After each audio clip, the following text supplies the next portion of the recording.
Hola, muy buenas tardes. Vamos a hablar en esta sesión sobre lo que se refiere a la odontogeriatría y un poco de consideraciones rehabilitadoras en personas mayores. Los objetivos de la clase son conocer y manejar el concepto de odontogeriatría y su cobertura, poder identificar las alteraciones del sistema estomatognático en pacientes, personas mayores, y describir la enfermedad de la reabsorción del reborde residual. Primero que todo hay que tener una visión más o menos general de cuál es la situación de salud oral en Chile.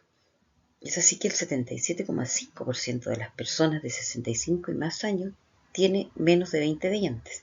Recordemos una de las clases pasadas la importancia de poder mantener dientes en boca porque se ha evidenciado hoy en día la relación que existe entre la pérdida dentaria temprana y la prevalencia de demencia. Un 65,8% usa prótesis dental y un 61,3% no ha visitado al cirujano dentista en el último año y un 3,1% nunca lo ha visto. Entonces son cifras bastante alarmantes que por lo tanto se deben tener presente al momento de enfrentarnos a una persona mayor. Vemos que dentro de este grupo, en este gráfico de la última encuesta nacional de salud que se ha realizado el año 2016-2017, respecto al uso de prótesis dental total según sexo, edad y años de estudio cursados, vemos que mujeres es mayor el porcentaje que utiliza prótesis porque también va relacionado con que las mujeres somos más preocupadas de la estética y se da mucho más el uso de prótesis dental en el grupo etario de 65 años y más, y también asociado a menor años de estudios. Vemos que un 56,8% con menos de 8 años de escolaridad utilizaban prótesis removible, pero también iba relacionado al hecho de menos acceso a años de escolaridad, digamos. También se relaciona con una disminución de la manera de enfrentar la prevención en salud oral. ¿Qué cambios nos vamos a encontrar en el sistema estomatognático de una persona mayor? Va a haber cambios en la mucosa de revestimiento, en el tejido óseo, en el flujo salival, en el complejo pulpo dentinario, en los tejidos dentarios y también en los tejidos periodontales. El sistema estomatognático envejece igual que el resto del sistema, de los sistemas biológicos de nuestro organismo. Por eso es que en una persona mayor se hace mucho más importante la anamnesis, una anamnesis un poquito más acuciosa y darnos un poquitito más de tiempo que nos tomamos con una persona adulta en edad media. Y es así como debemos pesquisar la edad, el motivo de consulta, los antecedentes sistémicos y los medicamentos, por supuesto, que está ingiriendo, porque tiene relación directa, como ya lo hemos visto en las clases anteriores, con manifestaciones en la cavidad oral y, por supuesto, con la polifarmacia. ¿Qué va a suceder entonces en la mucosa oral? Con el envejecimiento se adelgaza el epitelio, empieza a generarse una pérdida de elasticidad de la submucosa y hay un reemplazo del tejido glandular por tejido adiposo. Tejido glandular que es muy frecuente de encontrar en la zona del postdaming, en la zona posterior, y por lo tanto que se empieza a ver reemplazado por tejido adiposo. Y por eso que es muy frecuente encontrar en personas mayores con prótesis de mucho tiempo en el maxilar superior, donde la impronta de un conector mayor, producto de que se han perdido los apoyos o a lo mejor nunca se confeccionaron, es mucho más notorio en la zona anterior lateral del paladar, netamente por este reemplazo de tejido glandular por tejido adiposo, que el tejido adiposo no es apto para recibir carga. Además, se genera también con el envejecimiento una atrofia de los acinos de las glándulas salivales, lo que conlleva una alteración en principalmente la calidad de la salida, pero no tanto en el flujo. Producto de esta pérdida de la elasticidad de la mucosa, se generan cambios en la permeabilidad, lo que disminuye la microvascularización. Por eso que también es mucho más frecuente las úlceras post-instalación en el caso de pacientes portadores de prótesis removible, porque todos los procesos de regeneración, revascularización, reparación están disminuidos. Entonces eso lleva a que cualquier espícula, cualquier lesión sea mucho más fácil de producirse. Por eso que los pacientes, personas mayores, sobre todo portadores de prótesis removible, es mucho más frecuente encontrar este tipo de lesiones que en una persona joven. Hay una cicatrización deficiente. Respecto al flujo salival, se ha evidenciado que posterior a los 60 años existe una disminución del flujo salival, pero más que asociado a la atrofia del acino de las glándulas salivales, que como les comenté, eso conlleva más bien un cambio en la calidad de la saliva, se asocia a la ingesta de medicamentos, a la polifarmacia, debido a que muchos de estos medicamentos utilizados para enfermedades crónicas propias de la vejez tienen un efecto anticolinético y por lo tanto eso repercute netamente en los receptores de los acinos glandulares que inmediatamente empiezan a reducir el flujo salival. Pero como asociado al envejecimiento no es que sí o sí, producto del envejecimiento, la persona va a tener boca seca o serostomía. No es así. Por lo general se va a asociar a la polifarmacia y no necesariamente al envejecimiento.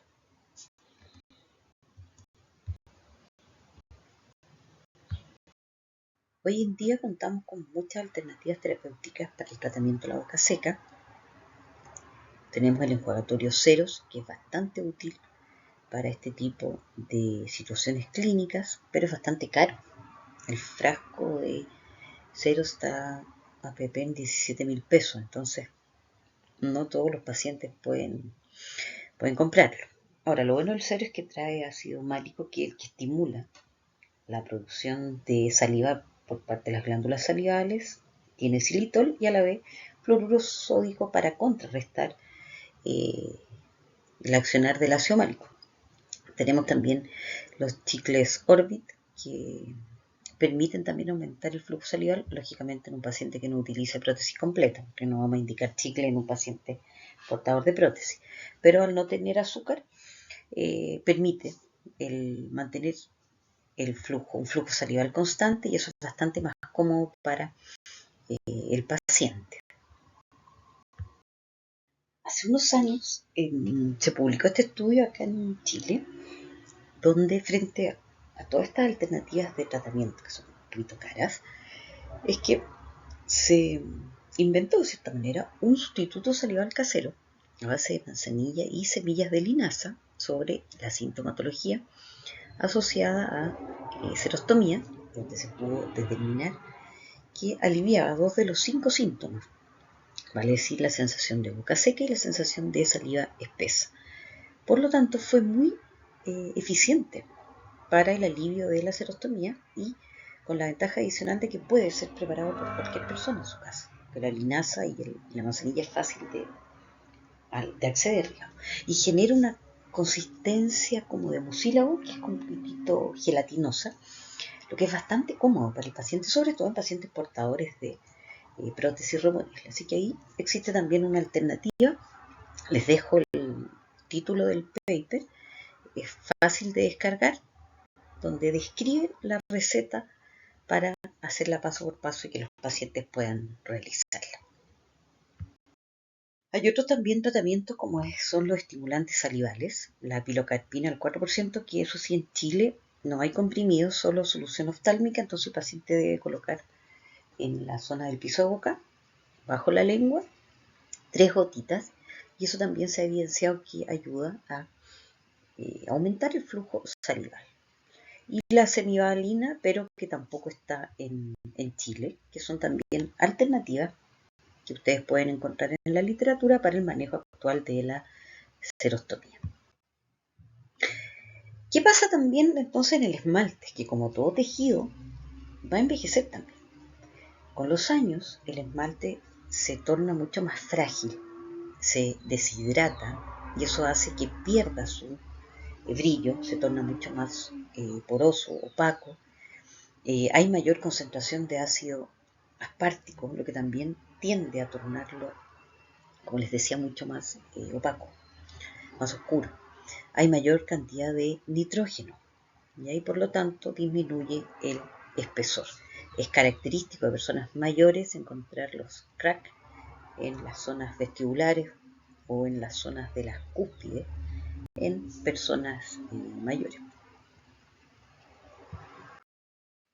El esmalte, por lo tanto, adquiere un módulo elástico elevado, hay mayor dureza superficial, es frecuente encontrar en personas mayores que tienen la mayoría de sus dientes las típicas afracciones, producto que a nivel del cuello, que es donde es más delgado el esmalte, por lo tanto tiende a fracturarse más rápido y se empieza a generar esta lesión de tipo cuña, ya que no va asociado a caries, lo vamos a ver un poquito más adelante, y es netamente producto de la resistencia a las cargas durante todo el ciclo vital del diente, que llega un momento que ya, producto de la deshidratación, de la pérdida de o el elevado módulo elástico que se torna más rígido, empieza a desprenderse, a fracturarse y finalmente llega a que quede expuesta la dentina. Tenemos por otro lado también que el complejo pulpo dentinario envejece, al igual que el esmalte, que el cemento, y disminuye su permeabilidad. Hay una reducción del componente celular y por lo tanto disminuye también la vascularización y la inervación.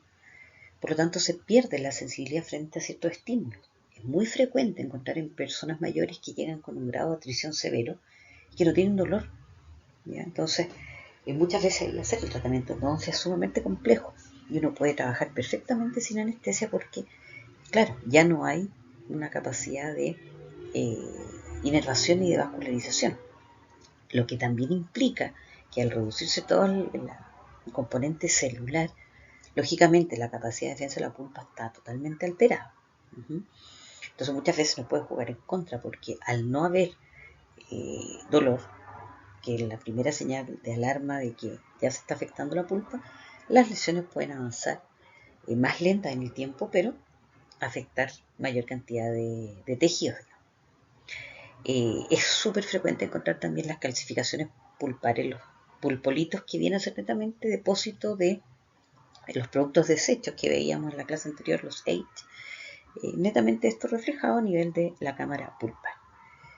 Hay mayor aposición de dentina secundaria que muchas veces incluso oblitera la cámara pulpar y lo que se denomina muchas veces vemos la atrofia de la cámara de los cuernos pulpares.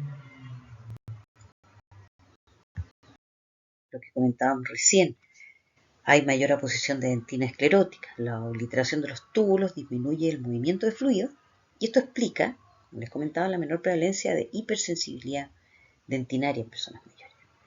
Disminuye la sensibilidad, todo esto netamente producto de la aposición de desechos en los tubulillos dentinarios y la pérdida de inervación, componente celular, etc.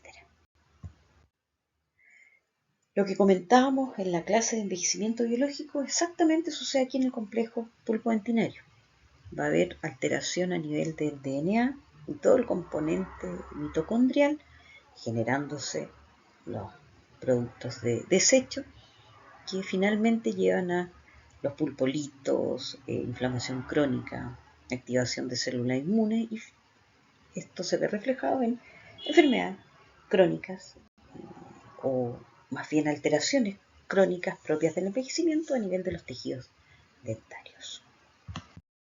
En el cemento es frecuente encontrar un aumento del grosor, aumenta la permeabilidad, lo que hace que sea mucho más prevalente la aparición de caries radicular, y este cemento aumenta muchas veces compensando esta erupción pasiva. Es muy frecuente encontrar en pacientes portadores o desdentados completos, portadores de prótesis completa, en el que solamente tenemos remanente en el grupo quinto. Por lo tanto, ese grupo quinto, en busca del antagonista que se perdió hace muchos años, esos dientes empiezan a migrar en base a esta este aumento de grosor del cemento. Por eso que se habla de esta erupción pasiva que viene a compensar esta pérdida de dimensión vertical producto de la ausencia de contacto o de no solamente la ausencia de contacto porque se perdieron esos dientes antagonistas, sino que muchas veces también por un grado de atrición excesiva en el grupo 2 se empieza a perder la dimensión vertical y en base a una erupción pasiva, producto del aumento del grosor del cemento, es que se vuelve a lograr ese contacto, esa pérdida, a devolver esa pérdida de dimensión vertical. También el cemento se torna bastante irregular en la superficie, conllevando la aparición temprana de caries radicular. Otra lesión que es bastante frecuente de encontrar en personas mayores son las lesiones no cariosas, que implican la pérdida de tejido duro de las zonas cervicales dentarias, pero en procesos que no tienen nada que ver con la enfermedad de caries. Estas lesiones no cariosas constituyen una patología común causada por cambio en el estilo de vida y la dieta, y la prevalencia y gravedad del desgaste cervical, por supuesto, que aumentan con la edad. Es así como la abrasión puede haber diferentes factores implicados en la abrasión, como es, por ejemplo, una pasta de dientes abrasiva, un cepillado dental con una técnica inadecuada, un cepillo dental duro, donde se realiza o se ejerce una fuerza excesiva, ciertos hábitos dietéticos también que llevan a que se empiece a desgastar la zona cervical. Tenemos también la fracción, que como les decía, va asociada a un componente oclusal importante. Estas lesiones de tipo cuña, en las que se empieza a cinturar el diente netamente por el hecho de estar resistiendo fuerzas oclusales excesivas en direcciones no adecuadas, que finalmente lleva a que el producto de la elasticidad en esa zona del diente a nivel cervical y el adelgazamiento del esmalte, es que finalmente lleva a que este se pierda, se desprenda y empiezan a aparecer este tipo de lesiones. Siempre que se enfrenten a este tipo de lesiones de fracción, que tiene una característica típica, esta superficie vidriosa acinturada, que es distinta a la abrasión, verifiquen inmediatamente el contacto oclusal, porque eso quiere decir que algún contacto prematuro, defectivo, está generando este tipo de lesiones. Finalmente, la lesión cariosa, muy frecuente de encontrar también en personas de edad avanzada, que es la atrición, este desgaste excesivo que se presenta ya sea en las caras oclusales o los bordes incisales. Y lo que les comentaba aquí, ustedes comprenderán la obliteración de los conductos radiculares ya a nivel de que impide muchas veces realizar la endodoncia. O sea, aquí claramente se ha perdido la sensibilidad, la inervación, la vascularización. Por lo tanto, muchas veces me ha tocado estos casos donde uno trabaja sin anestesia y sin tener que realizar el tratamiento de endodoncia, porque el endodoncista aquí no va a encontrar el conducto en ninguna parte. Entonces, uno trabaja perfectamente sobre este tipo de remanente sin tener ninguna problemática futuro, problemática de dolor, de infección. Nada, porque ya no existe, está todo obliterado. O sea, aquí la cantidad de dentina secundaria que se ha posicionado no va a generar ningún problema. Y esto es netamente producto del envejecimiento y las cargas que se han generado durante el tiempo en que el diente ha estado presente en boca. La caries radicular sí que es una de las lesiones más frecuentes que se asocia a la edad y que hay muchos factores que están involucrados. Dentro de esos tenemos el grado de recesión gingival que va asociado al envejecimiento y alguna secuela de enfermedad periodontal, el uso de prótesis removible, la mala higiene oral, el uso de fármacos, la dieta y el tabaquismo. Todos son factores que se ha evidenciado que tienen una injerencia importante en la aparición de caries radicular en personas mayores. Es así como a medida que la población es más anciana, se va a elevar la exposición de raíces al medio oral y por lo tanto aumenta la posibilidad de la aparición de caries radicular. Personas mayores, consumidores de tabaco de bajo nivel socioeconómico, con mala higiene, presentan mayor riesgo de caries radicular. Ahora, aunque la relación entre el consumo de azúcares refinados y la incidencia de caries radicular no es tan evidente como en el caso de la caries coronal, hay que tener en consideración que algunos edulcorantes como el xilitol y el sorbitol pueden disminuir el pH por debajo de 6,5, suficiente para la desmineralización del cemento y la dentina radicular. Así que ojo también con eso. Y es así como hay factores de riesgo que pueden clasificarse en intraorales y extraorales. Dentro de los intraorales tenemos un recuento elevado de Streptococcus mutans, de Acidophilus, mala higiene, como les comentaba, flujo salival disminuido, disminución de la capacidad de tampón de la saliva, recesión gingival y portador de prótesis removible, como también de lesiones no cariosas. Cuanto a los factores de riesgo extraorales, nos vamos a encontrar con edad avanzada, alta ingesta de carbohidratos, nivel sociocultural bajo, disfunción cognitiva, todas las enfermedades neurodegenerativas, demencia, Parkinson, que influyen, por supuesto, en una mala higiene oral. Uso infrecuente de servicios dentales, polifarmacia, baja ingesta de productos lácteos y también el tabaco.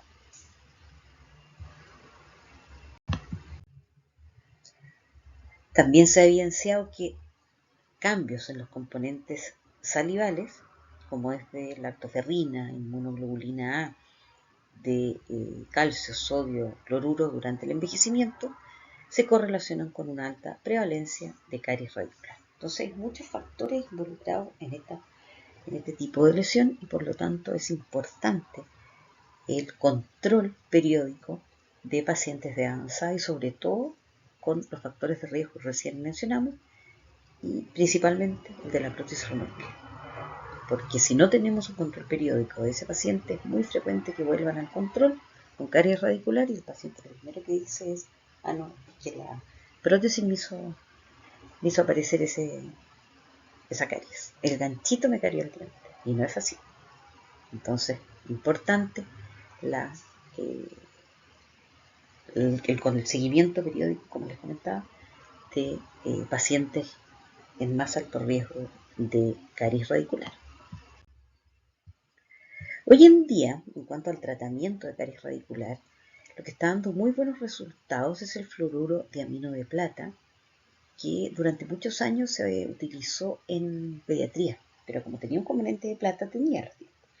Hoy en día en personas mayores se está utilizando mucho, sobre todo en técnicas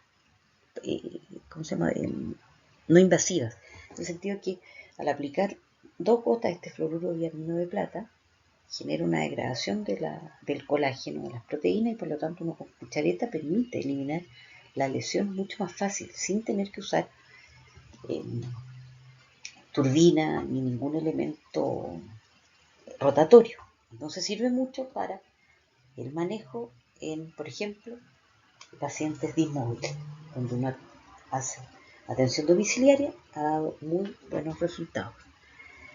Y por supuesto las técnicas convencionales, que tratamiento de caries, pastas con 5.000 partes por millón de flúor, técnica mínimamente invasiva, los geles removedores de caries, que antes de la pandemia entró muy fuerte el Brix 3000, que era en base a papaína, entonces generaba una degradación también de la lesión cariosa, pero después desapareció. No sé qué pasó, no volvió al mercado, no sé si fue por costo, pero su utilización era bastante práctica. Bueno, la técnica ART, ¿ya?, que es menos traumática, y las técnicas convencionales y ionómero composite de restauración.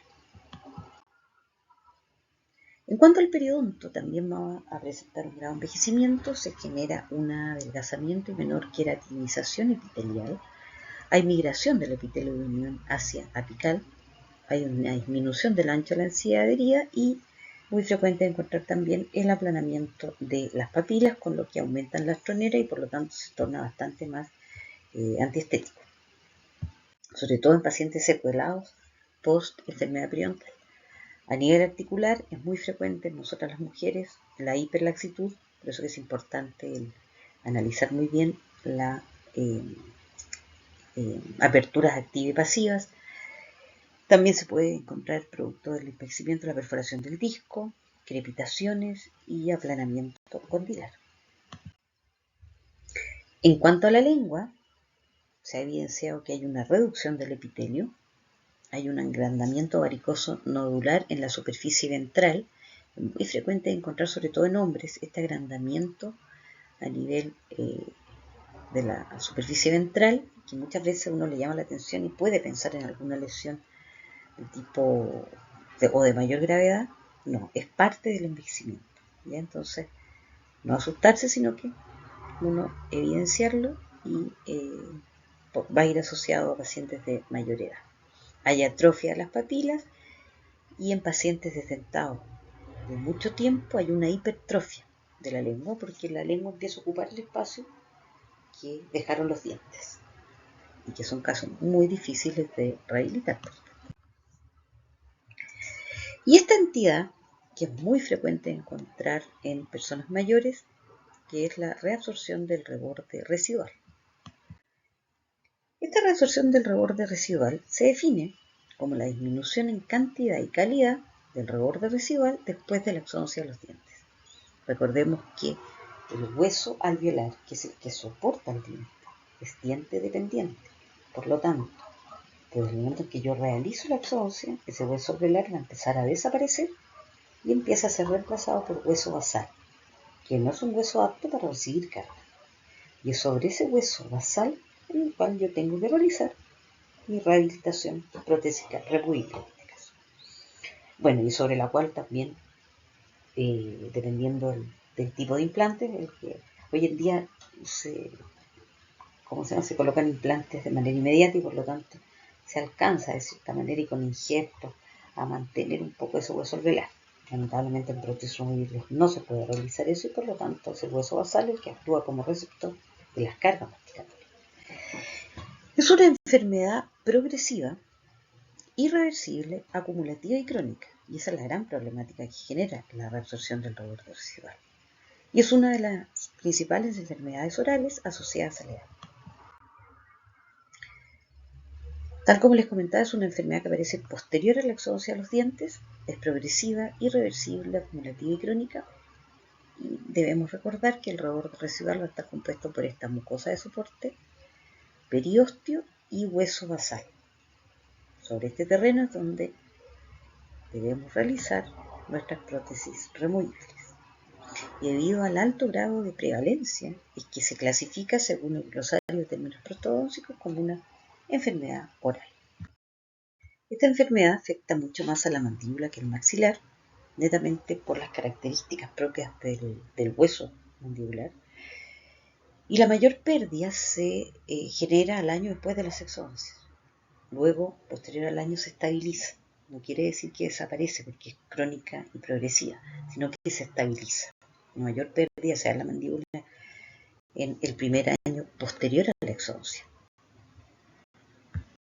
Entonces, como les comentaba, se da netamente porque en la mandíbula hay menor cantidad de tejido esponjoso y por lo tanto, al ser un tejido altamente corticalizado, hace que la reabsorción sea mucho más desfavorable respecto del maxilar. ¿Ya? Presentan corticales vestibulares mucho más delgadas. Entonces eso hace que la dirección también de reabsorción sea en la mandíbula centrífuga y en el maxilar centrípeta. Entonces todo esto lleva a que la relación finalmente entre maxilar y mandíbula muchas veces parezca que en los pacientes desdentados totales la mandíbula sea o tendencia a clase 3. Uno piensa que el paciente tiene tendencia a clase 3, es muy frecuente encontrar estos mentones, de todas mujeres, con mentón muy pronunciado, que es la típica fase del libro, el mentón de bruja, ¿no? Directamente producto del grado de reabsorción que se está generando. Que son los casos más difíciles de poder lograr un esquema dorsal adecuado y estabilidad finalmente a esa prótesis removible.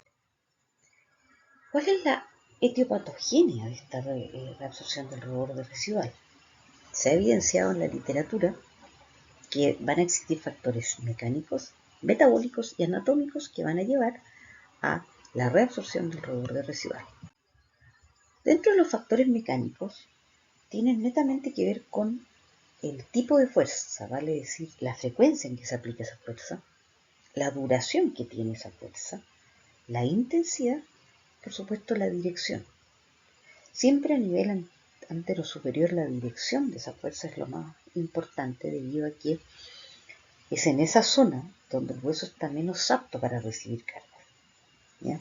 Entonces por eso que es muy frecuente encontrar también en el síndrome de Kelly aquellos pacientes que son portadores de prótesis removible completa y que solo presentan remanencia del grupo quinto y que no han sido rehabilitados a nivel inferior, la única fuerza que ejerce es el grupo quinto con el grupo 2, que es protésico. Entonces la reabsorción que se genera bajo ese reborde es tremenda y por lo tanto es muy frecuente encontrar el famoso reborde fibrosado. Netamente porque la dirección y la intensidad de esa fuerza no es la más adecuada. Entonces esto conlleva que estas razones de tanto la duración, la frecuencia que tienen que ver con la carga, hace que las variaciones en la tensión de oxígeno, al disminuir, producto de este excesivo apriete, ¿ya?, conlleva a un aumento en la acción osteoclástica. Se altera todo el componente de equilibrio entre los osteoclastos y los osteoblastos. Por lo tanto, ya no hay o se ve superado el proceso de reparación y empieza la reabsorción. De allí la importancia de entregarle como indicación al paciente el que retire las prótesis en la noche. Es netamente para permitir de cierta manera que estas variaciones en la tensión de oxígeno permitan estabilizarse y así de cierta manera los mecanismos de reparación puedan mantenerse activos para enlentecer el daño que ya se ha generado producto de tipo de fuerza que se están realizando al haber una prótesis removible, ¿ya? Entonces, por eso es que indicación importante a todo paciente portador de prótesis removible es que se retire las prótesis en la noche, idealmente. Muchas veces uno, si yo siempre pregunto si la persona con que vive, con que duerme, sabe que usa prótesis, porque claro, muchos pacientes me han dicho, doctora, que mi pareja no sabe que yo uso prótesis, por lo tanto no se la va a sacar. Entonces le digo ahí que busque algún momento del día en que por último descanse unas 2 o 3 horas sin prótesis para poder dar descanso a los tejidos. En cuanto a los factores metabólicos, juega un rol fundamental las hormonas paratiroideas, la calcitonina, los estrógenos, que tienen un rol protector, recordemos, en todo lo que es el componente óseo, las hormonas tiroideas, la vitamina D y la hormona del crecimiento. Entonces, al verse alterado, producto del envejecimiento, todos estos componentes de este eje hormonal, finalmente se va a ver reflejado en la salud ósea y eso va a influir también, por supuesto, en mayor grado de reabsorción de reborde residual. Y en cuanto a los factores anatómicos, se ha visto que existe una relación entre la forma mandibular y el ángulo coniaco. En ángulos coniacos mucho más cuadrados, más marcados, se ha visto que tienen mayor tendencia a reabsorción del reborde residual que aquellos rebordes redondeados o menos marcados. Claro, porque todo asociado a que hay mayor cantidad de superficie ósea donde reabsorber. Es netamente eso. Importante los cambios que se generan en el reborde alveolar en mujeres pre- y posmenopáusicas, que uno como dentista muchas veces puede pesquisar que algo está pasando. Muchas veces pacientes que no han ido a médico y que no tienen idea que tienen osteoporosis, uno en base a visualizar, lo que yo les comentaba en una clase, la forma de reabsorción del reborde residual superior, pues inmediatamente analizar si es que esa paciente es osteoporótica o no. Y también en base a unas mediciones que se realizan en la ortopantomografía, también se puede pesquisar si es que había una pérdida excesiva de hueso en relación a la edad del paciente. Pero sí o sí en mujeres pre- y posmenopáusicas se ha visto que hay cambios en el reborde alveolar. La mujer en su vida va a perder el 50% de su hueso alveolar y el 35% de su hueso cortical, lo que es altísimo. Perdemos superficie de soporte valiosa para una futura prótesis removible. Por otro lado, las mujeres menopáusicas poseen un acelerado ritmo de reabsorción ósea, especialmente en los 5 años siguientes al inicio de la menopausia. Luego ya se estabiliza. De ahí la importancia, que recalcaba en una de las clases pasadas, de ingerir también vitamina B. Y en este estudio del año 97, si no me equivoco, que lo encontré muy interesante, bueno, la metodología es que se realizó un estudio transversal de 177 sujetos edéntulos, de los cuales 43 eran hombres y 134 mujeres, de 76, 81 y 86 años. La reabsorción en las crestas residuales, mandibulares y maxilares, se evaluó a partir de radiografías panorámicas. El sexo femenino se confirma como un factor principal que resulta en la atrofia mandibular. Este estudio sugiere que el asma, debido al tratamiento con corticoides, debe considerarse un indicador de riesgo para la reabsorción severa de la mandíbula dentro. Y vemos que hay una alta prevalencia de asmáticos, por lo menos en personas jóvenes, mujeres jóvenes. Entonces puede llevar a un futuro riesgo de reabsorción de reborde residual. Pero lo más interesante, fíjense aquí, el consumo de alcohol en los ancianos podría estar relacionado con un menor grado de reabsorción del maxilar dentro. No deja de ser interesante. Pero ¿cómo podemos prevenir esta reabsorción del reborde residual? No solamente tomando vino, no. Existen otras medidas mucho más científicas, digamos. Bueno, mantener los dientes remanentes siempre va a ser el factor primordial y de evitar esta reabsorción del reborde residual. Exodoncias atraumáticas, prevenir la enfermedad periodontal, materiales que preserven hueso y rehabilitar oportuna y adecuadamente. Hoy en día es una alternativa terapéutica bastante asequible y de tipo asistencial, donde muchas veces nos encontramos que se realiza o vienen ya los pacientes con un tratamiento de endodoncia adecuada, con una longitud radicular adecuada y buen soporte óseo. Por lo tanto, muchas veces uno no puede realizar la prótesis fija porque el paciente no tiene los medios. Entonces, ¿qué pensamos en ese momento? Bueno, dejémoslo bajo la prótesis o hagamos un aditamento que permita darle estabilidad. Las famosas sobredentaduras sobre dientes naturales o las chapas palatinas o protectores radiculares que quedan debajo de la prótesis removible. Por lo tanto, actúan como un soporte óseo. Por lo tanto, mantenemos hueso alveolar y evitamos así pérdida de hueso alveolar y evitamos esta enfermedad que es la reabsorción del reborde residual. A mí personalmente me han dado muy buenos resultados, me gusta mucho. Uno hoy en día con odontología de SIVA puede perfectamente cubrir la zona radicular con composite y da excelentes resultados, manteniendo por supuesto la higiene adecuada, de manera de que no vaya a ser foco de una futura enfermedad periodontal o de caries radicular. Por supuesto que también van a ayudar los hábitos saludables, el ejercicio físico, una dieta adecuada, ¿ya? Suplementos alimenticios, terapia estrogénica posmenopáusica para evitar el deterioro producto del déficit brusco de estrógeno en la menopausia. Y muy frecuente encontrar también los famosos dientes retenidos en pacientes desdentados totales cuando uno hace o solicita una panorámica. O muchas veces el paciente también plantea de que tiene algo y uno piensa, esto será hueso expuesto, ¿qué pasa? Entonces solicita una panorámica y muchas veces se encuentra con que hay dientes retenidos.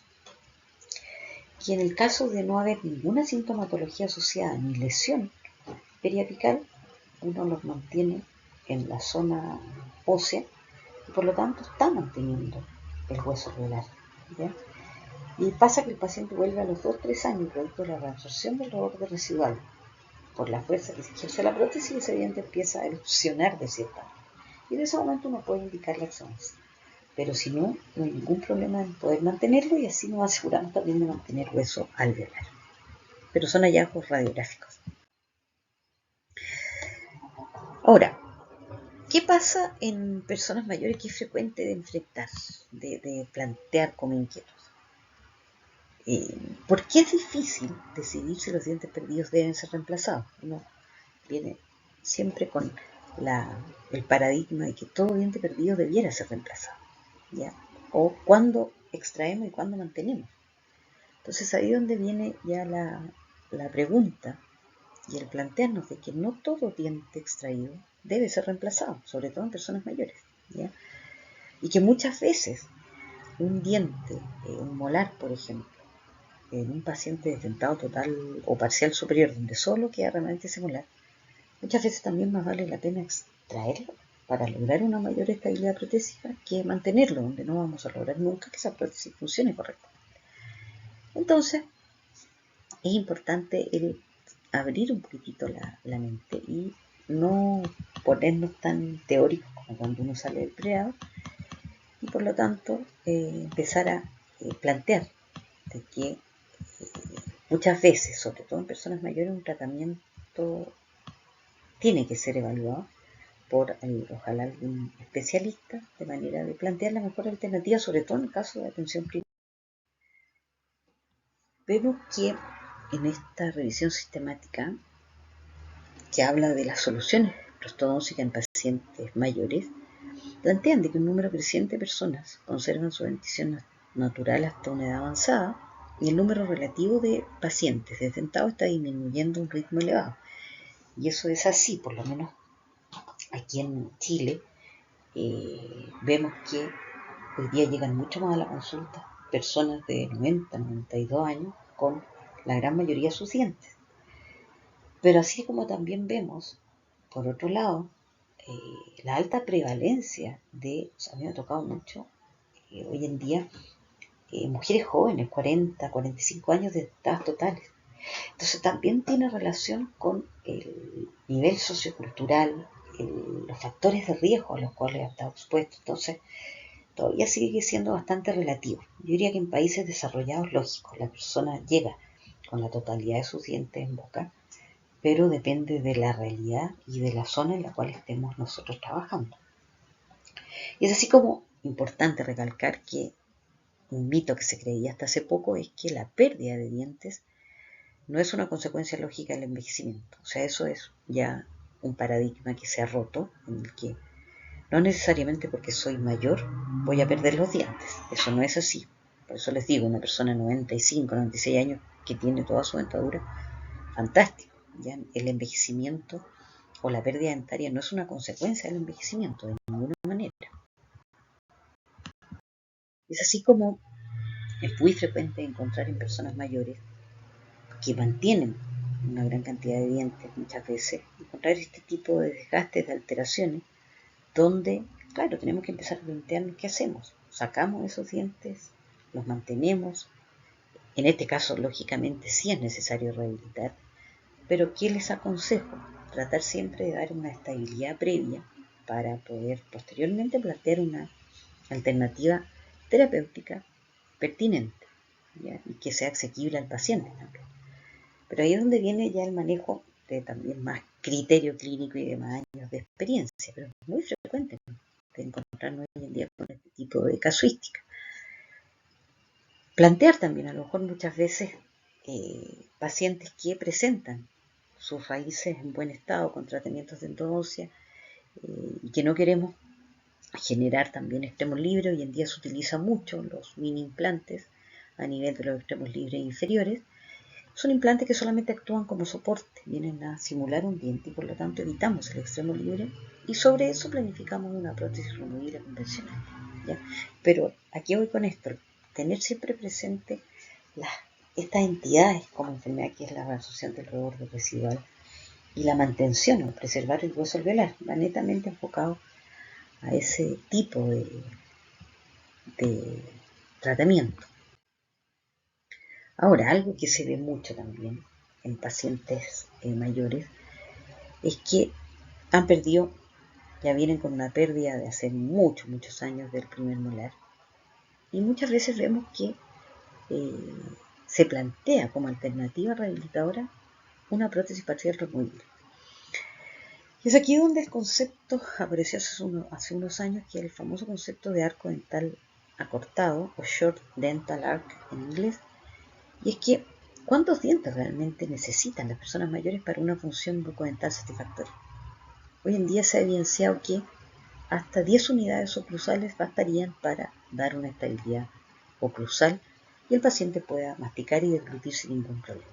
Es por eso que muchas veces la rehabilitación de un solo molar en base a prótesis removible, sobre todo inferior, es un sobretratamiento, ¿ya?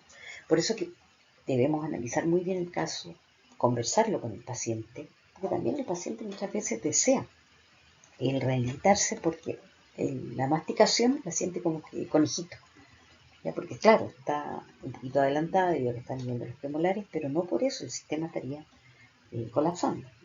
Se ha evidenciado científicamente que funciona perfectamente. Lo que pasa es que el paciente muchas veces no se acostumbra a masticar. Ahora, si es un paciente que ya lleva muchos años con una pérdida del primer molar, no le va a afectar en nada porque ya se acostumbró.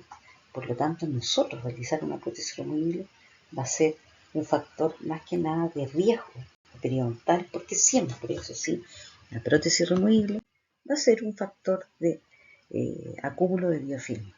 Por lo tanto, si es un paciente que no logra tener un buen control de higiene, que tiene algún otro factor de riesgo como una enfermedad crónica neurodegenerativa, etc., no indiquemos una prótesis removible. Y esto se los digo porque muchas veces uno lo ve. Llegan pacientes con prótesis acrílicas mal diseñadas que están reponiendo un solo molar donde no había necesidad. Entonces, por eso siempre plantearse y acordarse de lo que estamos comentando.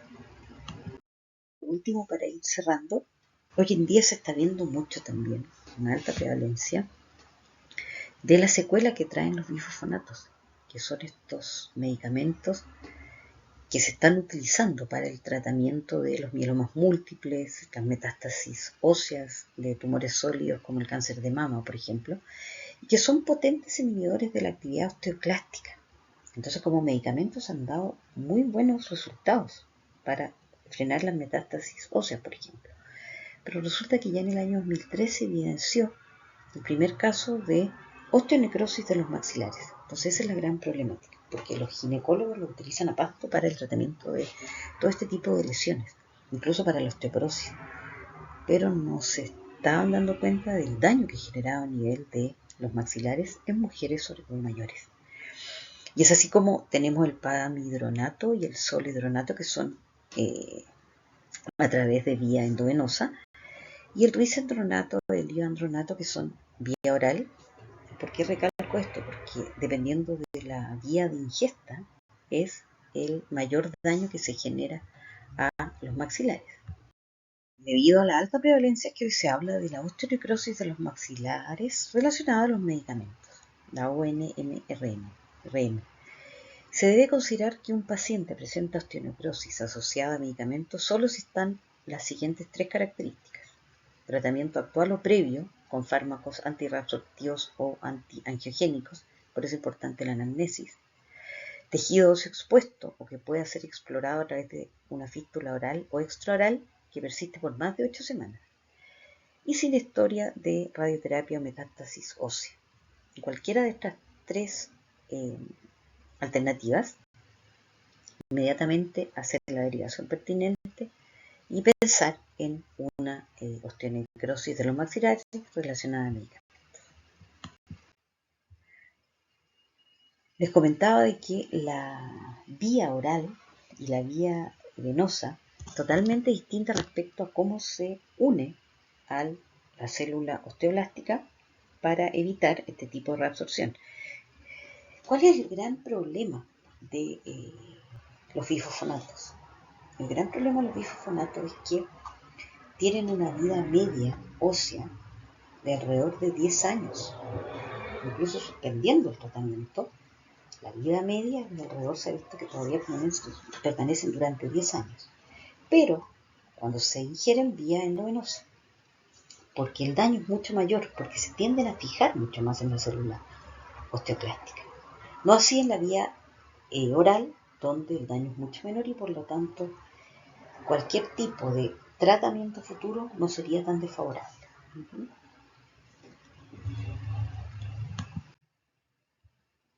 ¿Cuáles son los factores de riesgo anatómicos?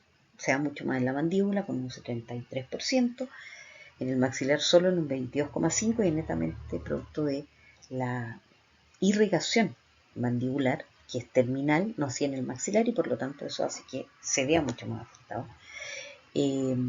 Se da mucho, o sea, 2 veces más en portadores de prótesis, cuando hay torus lingual, línea amiloidoidea muy marcada y torus palatino. ¿Por qué? Porque la mucosa que recubre esa zona es muy delgada. Entonces la prótesis, al presionar esas zonas, que son zonas de alivio, recordemos, puede generar con mayor riesgo, con mayor frecuencia, una lesión, y eso lleva posteriormente a una osteonecrosis si el paciente está en tratamiento con este tipo de medicamentos. Y es así como podemos encontrarnos con 4 tipos de lesiones que se clasifican: las primarias a nivel 1-2, que todavía son solucionables, ¿ya?, hasta ya la osteonecrosis severa, donde conlleva, por supuesto, la muerte del paciente. Entonces, importante la inspección visual en mujeres mayores, la anamnesis, de manera de poder pesquisar si es que está con osteoporosis, si es que está tomando algún tipo de medicamento, que como les digo, los ginecólogos, en Santiago sobre todo, lo recetan a pasto, que da muy buenos resultados en los cánceres, pero lamentablemente se genera esta otra secuela a nivel de los maxilares.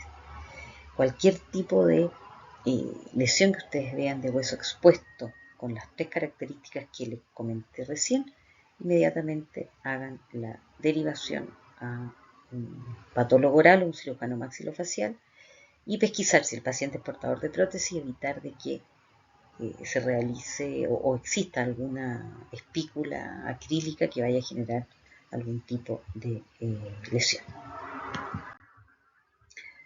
Para ir cerrando, entonces, la cavidad oral es parte del organismo, por lo que cualquier alteración sistémica va a repercutir en la boca. Es necesario conocer y manejar la polifarmacia de los pacientes, teniendo presente las posibles manifestaciones orales, y el éxito de un tratamiento rehabilitador en una persona mayor depende de la consideración de los cambios que se generan en los tejidos que van a recibir la rehabilitación futura. Cada paciente es distinto y, por tanto, cada planificación debe ser específica e individual. Muchas gracias.